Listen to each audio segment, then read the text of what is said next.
Saudações, leitores e seguidores do Instituto Liberal.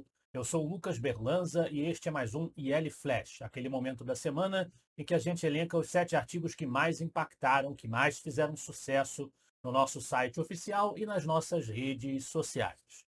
O nosso IL Flash da semana começa com um texto do Roberto Rachevsky, A Corrupção Intelectual no Meio Universitário. Ele nos diz que enquanto Harvard, UPenn e MIT tropeçam nas próprias línguas, universidades menores tomam a frente na tentativa de colocarem ordem na casa e respeitarem o que a Constituição e a lei dizem de verdade, sem interpretações frívolas e divorciadas da realidade. Esse é o caso da Rutgers University de Nova Jersey, da George Washington University, da Columbia University, da Brandeis University de Massachusetts, que suspenderam os alunos ligados aos protestos e manifestações do grupo de ativistas chamado Students for Justice in Palestine.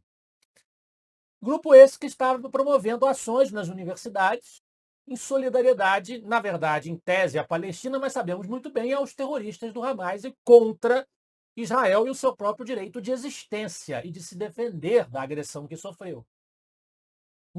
Na percepção do Rachevsky, a corrupção intelectual no meio universitário é tão grande que a presidente de Harvard, Claudine Gay, está sendo acusada de plágio com fortes evidências, ela que foi uma das lideranças que consentiram com essas manifestações, não tomaram qualquer atitude. É o tipo de manifestação que não deveria ter lugar dentro de uma universidade, você se manifestar defendendo o extermínio de outro povo. Essa é a posição que o Rachevsky defende no seu texto. Mudando de assunto, mas ainda assim dentro do âmbito da intelectualidade, da sua importância no debate público, nós temos um artigo do Leonardo Rodrigues, Intelectuais e a Guerra Cultural, na preservação do Estado. O texto do Leonardo Rodrigues, na verdade, ele se utiliza de uma obra conhecidíssima do Murray Rothbard, o grande fundador do anarcocapitalismo, A Anatomia do Estado, que é um pequeno livro em que ele disseca a natureza do Estado, a sua dinâmica, como ele performa, como ele se comporta, naturalmente com o objetivo sempre do Rothbard de atacar a existência do Estado, mas nesse livro de uma forma mais analítica do que meramente panfletária ou propositiva. No entanto, há um detalhe nesse livro Anatomia do Estado, que é o detalhe que importa para o texto do Leonardo Rodrigues, que é a explicação que o Rothbard faz do papel dos intelectuais. E por intelectuais ele se refere a qualquer figura que trabalhe com as ideias. Em qualquer tipo de regime político, pode ser um sacerdote, num regime teocrático, por exemplo. No caso das sociedades modernas, os intelectuais, acadêmicos, escritores, jornalistas, enfim. Os intelectuais são fundamentais na visão rothbardiana para a legitimação do poder do Estado, do poder político estabelecido. Pegando essa ideia do Rothbard como inspiração, o Leonardo Rodrigues vai exaltar a importância de trabalharmos no campo das ideias, ocuparmos espaços na intelectualidade para modificarmos o cenário do poder tal como está estabelecido hoje. Esse é o foco do seu artigo. Depois nós temos, também falando de uma intelectual, do João Luiz Mauad, A Sabedoria de Camille Paglia. Camille Paglia, nascida em 2 de abril de 1947, é uma acadêmica e professora da University of the Arts em Filadélfia. E ela traz uma desconstrução, para usar uma palavra típica das esquerdas, das visões tradicionais do feminismo. Essas visões contra o homem é do mal, etc. e tal. E isso tem muito a ver, essa quebra de qualquer discurso grupal, tribalista, coletivista, ela tem a ver com o liberalismo, tem a ver com a defesa da liberdade, do individualismo metodológico, e nesse sentido é que vão as citações que o Mauad elenca para reproduzir neste texto. Voltamos ao problema Israel, das manifestações contra Israel no ambiente acadêmico, com o texto também do Roberto Rachevsky, Diversidade, Equidade e Inclusão, uma tragédia ideológica. O Rachevsky vai dizer nesse texto que judeus assassinados, mulheres estupradas, crianças sequestradas, anciãos humilhados são opressores, são os culpados pela tragédia que os abateu. Os assassinos, estupradores, sequestradores, insolentes e arrogantes, os criminosos bárbaros violentos são as vítimas, são os oprimidos. Essa é a visão moral dos estudantes das principais universidades americanas. Isso é de estarrecer. Isso é de deixar a gente de cabelo em pé, como é que funciona dessa forma. Eles vêm sendo educados, doutrinados, convencidos de que o mundo se divide em opressores e oprimidos, e que o que separa um do outro está diretamente ligado ao identitarismo, a versão 2.0 do coletivismo baseado nas ideias marxistas. Vamos falar em marxismo, comunismo. Flávio Dino, ex-membro do Partido Comunista do Brasil, candidato ao governo do Maranhão, vencedor pelo Partido Comunista do Brasil, se tornou ministro do Supremo Tribunal Federal. Teve a sua nomeação, para tanto, feita pelo presidente Lula, aprovada pelo Parlamento Brasileiro. E é sobre isso o texto da coluna Judiciário em Foco, O Crepúsculo dos Deuses, de 88. O texto da nossa querida advogada Kátia Magalhães vai dizer que essa chancela do Senado à indicação do Flávio Dino representou a morte da ordem constitucional vigente desde 1988. É a morte porque o comunismo, ao qual Flávio Dino se dizia adepto, e o Lula brincou, pelo menos essa é a expressão que a imprensa usou, né, como se fosse uma brincadeira, dizendo que pela primeira vez na história desse país nós temos um ministro comunista no STF. Que coisa linda, isso é motivo de gracejo para o presidente da República.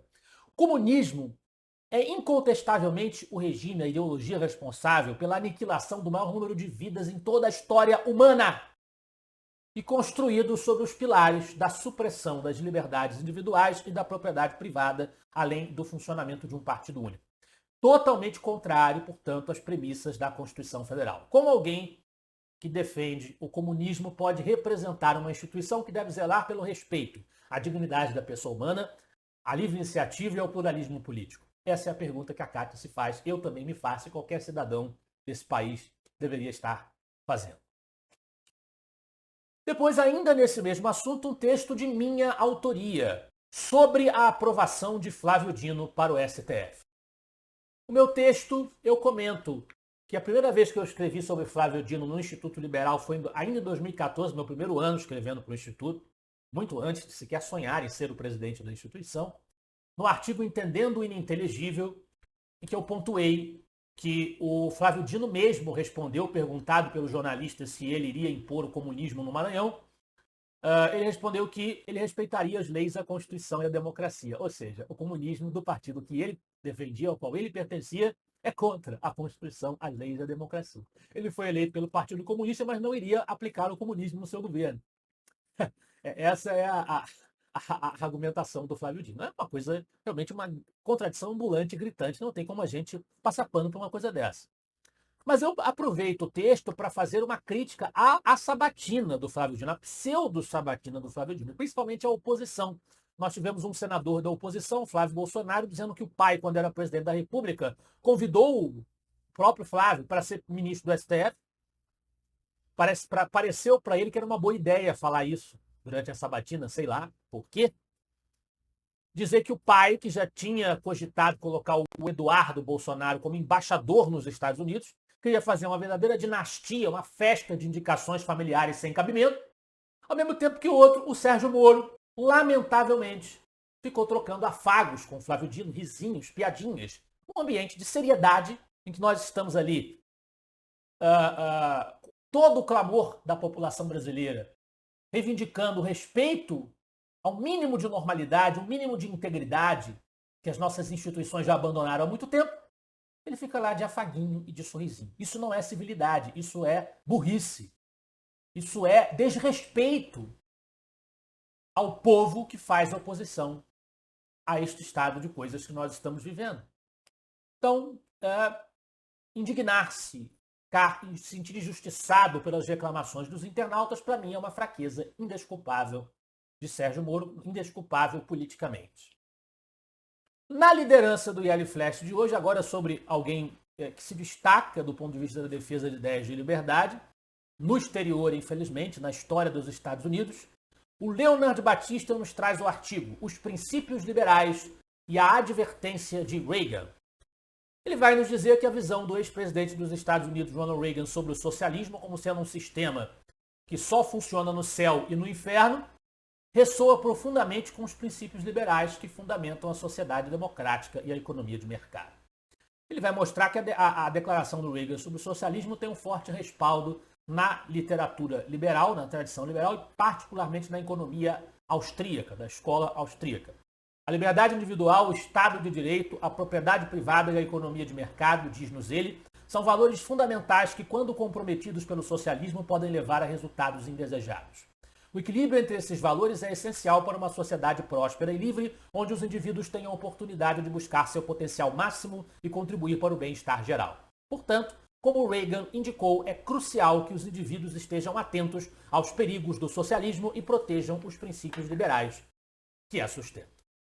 Esse foi o nosso IEL Flash de hoje. Eu espero que vocês gostem dos artigos e dos debates proporcionados pelo Instituto Liberal. Semana que vem estaremos de volta. Afinal de contas, para nós, você é a parte mais importante da sociedade. Até a próxima.